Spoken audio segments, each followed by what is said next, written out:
पिताजी अब तो मैंने 9 अच्छी बातें सीख ली हैं। 9 अच्छी बातें सीख ली हैं, क्या बात है? कौन कौन सी बातें सीखी तुमने? प्रहलाद जी बोल पड़े, श्रवणम कीर्तनम विष्णो स्मरणम पाद सेवनम अर्चनम वंदनम दास्यम सख्यम आत्मनिवेदनम। पूरी नवधा भक्ति का विस्तार से वर्णन कर दिया। पिताजी मैंने तो 9 अच्छी चीजें सीख ली। अब हिरण्यकश्यपु ने तुरंत प्रहलाद जी को पटक दिया और चंडामर्क जी को बुलवाया। क्या सिखा दिया मेरे बच्चे को? 9 इस प्रकार की बातें मुझसे कह रहा है। चंडामर्क जी थर थर कांपे हैं। महाराज हमसे चाहे जिसकी सौगंध खवा लो, हमने आपके बेटे को कुछ नहीं पढ़ाया। तो इसने सीखा कहां से? चंडामर्क जी कह रहे हैं मैं सच्ची बता रहा हूं, इसको ना मैंने पढ़ाया ना किसी और ने पढ़ाया, ये आपका बेटा ही पढ़ाया आया है ऊपर से। इसको किसी ने नहीं पढ़ाया, ये पता नहीं कहां से सीख लेता है, जन्मजात ये गुण है इसमें। अब तो हिरण्यकश्यपु प्रहलाद जी की ओर देख के कहते हैं, प्रहलाद बता तुझे ये ऊट पटांग की चीजें कौन सिखाता है? प्रहलाद जी ने कहा, पिताजी जिसको आप ऊट पटांग की बात कह रहे हैं यही जीवन का सत्य है। इस संसार में सुख नहीं है, संसार में तो पुनः पुनश्चर्वित चर्वणानाम। व्यक्ति जैसे चबाए हुए चने को फिर से चबाए तो क्या उसमें रस आएगा? इसी प्रकार संसार के लोग चबाए हुए चने को फिर चबा रहे हैं, माने रसहीन संसार से रस लेने का प्रयास कर रहे हैं। अगर उद्धार करना चाहते हैं तो परमात्मा की शरण में जाइए। अब हिरण्यकश्यपु को बड़ा क्रोध आया और विचार करने लगा कि शरीर के अगर किसी अंग में कोई असाध्य बीमारी हो जाए तो पूरे शरीर की रक्षा करने के लिए उस अंग को कटवा देना चाहिए। मेरे बेटे में नारायण भक्ति का असाध्य रोग हो गया है और इससे पहले कि ये रोग गांव में, नगर में, देश में फैले, इसी को ठिकाने लगा दो। रोग ठिकाने न लगे तो रोगी को ही ठिकाने लगा दो। और ये नारायण भक्ति का ऐसा ही असाध्य रोग है महाराज। एक कोई चंदन टीका लगाने लगे तो उसको देख देख करके गांव के सारे लोग फिर चंदन टीका लगाने लगते हैं। तो ये तो ऐसी बीमारी है कि एक से दूसरे में बढ़ती चली जाती है, बढ़ना ही चाहिए। हमारे इस गांव में इतना सुंदर ये भक्ति का आयोजन, ज्ञान यज्ञ हो रहा है। अब इसे देख देख करके और आसपास के जो लोग हैं वो भी आयोजन करेंगे, फिर उनको देख करके और आयोजन करेंगे। एक दिन हमारा ये पूरा विश्व, पूरा देश भागवतमय हो जाएगा। तो ये तो होना ही चाहिए। भक्ति का यह जो रोग है ये तो बढ़ना ही चाहिए। तो हिरण्यकश्यपु के मन में भाव आया कि अगर ज्यादा दिन इसको छोड़ दिया तो ये जो नारायण भक्ति का असाध्य रोग है ये पूरे निशाचरों में फैला देगा, और जब सारे दैत्य भगवान के भक्त बन जाएंगे तो फिर हमारा काम कैसे चलेगा भाई? सो उसने तुरंत आदेश दिया सेवकों को कि ले जाओ इसको ठिकाने लगा दो। सेवक प्रहलाद जी को लेकर के गए, हाथी से कुचलवाया, सांप से डसवाया, पहाड़ से गिरवाया, होलिका में जलवाया, फिर भी प्रहलाद जी का कुछ नहीं बिगाड़ पाया। तो मन ही मन बहुत घबराया और बैठा बड़ी चिंता में सोचता है कि ये मरता क्यों नहीं है। बैठे बैठे सोच रहा था, इतने में चंडामर्क जी आ गए और चंडामर्क जी ने कहा, महाराज आप जैसे प्रतापी राजा का इतनी छोटी सी बात में परेशान होना शोभा नहीं देता है। आप एक मौका और दीजिए, आपके इस बच्चे को मैं आप जैसा बनाना चाहते हैं मैं वैसा ही बनाऊंगा, एक मौका और दीजिए। हिरण्यकश्यपु ने कहा ले जाओ। अब गुरुजी फिर प्रहलाद जी को लेकर के विद्यालय चले आए और एक दिन की बात है, गुरुजी तो चले गए बाजार और विद्यालय में बच्चे ही बच्चे सब थे। प्रहलाद जी ने सब बच्चों को बुलाया और बुला करके प्रहलाद जी ने उन बच्चों से कहा, भैया आओ हम लोग मिलकर के आज एक खेल खेलें। कौन सा खेल खेलें? प्रहलाद जी कहते हैं आओ हम सब मिलकर के आंख मिचौनी का खेल खेलें। बच्चों ने कहा भैया ये आंख मिचौनी का खेल तो बड़ा पुराना है। प्रहलाद जी ने कहा वही तो बताना चाहता हूं कि ये खेल तो जीवात्मा और परमात्मा के समय से खेला जा रहा है।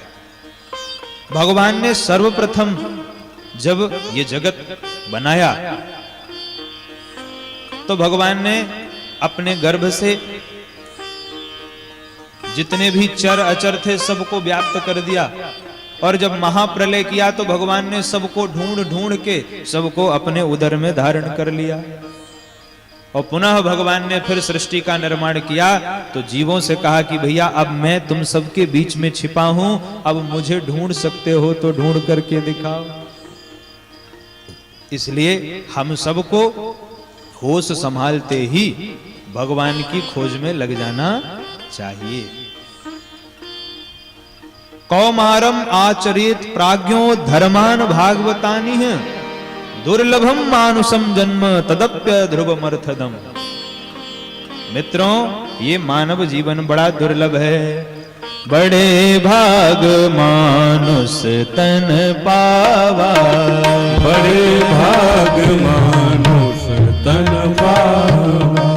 सुर दुर्लभ सद ग्रंथन ही गावा, सुर दुर्लभ सद ग्रंथन गावा। साधन धाम मोक्ष कर द्वारा, साधन धाम मोक्ष कर द्वारा। पाई न जेहि पर लोक सवारा, पाई न जेहि पर लोक सवारा। पाई न जेहि पर लोक सवारा, पाई न जेहि पर लोक सवारा। बड़े भाग मानुष तन पावा, बड़े भाग मानुष तन पावा। बड़े भाग मानुष तन पावा, बड़े भाग मानुष तन पावा। प्रहलाद जी कहते हैं बच्चों से कि भैया हमको होश संभालते ही भगवान का भजन प्रारंभ कर देना चाहिए। बच्चों ने कहा प्रहलाद जी से कि प्रहलाद एक बात बताओ, ये हमारी कोई भजन करने की उम्र है? ये तो हमारी खेलने खाने की उम्र है। तो खेलने खाने की उम्र में तुम भजन करने की सलाह देते हो? अरे जब बड़े बूढ़े हो जाएंगे तो भजन करेंगे, माला सटकाएंगे, तीर्थ यात्रा में जाएंगे, कथा सुनेंगे। प्रहलाद जी ने कहा एक बात बताओ, क्या कोई गारंटी कार्ड लेकर के आए हो क्या कि 100 साल तक जीवित रहोगे? कोई व्यक्ति ये नहीं कह सकता कि मैं 100 वर्ष जीवित रहूंगा। और दूसरी बात मित्रों, अगर विचार करो तो हमारे पास समय ही कहां है। अगर ये मान लिया जाए कि 100 वर्ष का जीवन है तो 100 वर्ष में 50 वर्ष तो सोने में ही निकल जाते हैं। बचे कितने? बच्चों ने कहा भैया 50 वर्ष और बचे। प्रहलाद जी ने कहा अंत के 20 वर्ष तो ऐसे ही निकाल दो, 80 साल के बाद तो हाथ पांव ही जवाब दे जाते हैं, सो भजन कहां से होगा? 80 साल के बाद तो व्यक्ति अपने शरीर को संभाले, सो ही बड़ी बात। अब वो भजन करने बैठे सो कहीं जोड़ों में दर्द होने लगे, कहीं पीठ में दर्द होने लगे। तो भैया 80 साल के बाद के 20 वर्ष निकाल दो, अब कितने बचे? बच्चों ने कहा प्रहलाद जी से मित्र अब तो 30 साल और बचे। प्रहलाद जी ने कहा प्रारंभ के 20 वर्ष तो खेलने खाने में ही चले जाते हैं, बचपने में चला जाता है, इसलिए प्रारंभ के 20 वर्ष भी निकाल दो। अब कितना बचा? बच्चों ने कहा भैया अब तो 10 साल ही बचा। प्रहलाद जी कहते हैं ये 10 वर्ष भी बीत जाता है। कथम प्रियाया नुकंपिताया संगम रहस्यम रुचिरांश मंत्रा। ये जो 10 साल बचा हुआ है ये पत्नी बच्चों के साथ हास परिहास में कब निकल जाता है पता ही नहीं चलता। तो बताओ तो सही कि समय कहां है। इसलिए होश संभालते ही हमें भगवान का भजन प्रारंभ कर देना चाहिए। विद्यार्थी प्रहलाद जी से कहते हैं भैया एक बात बता,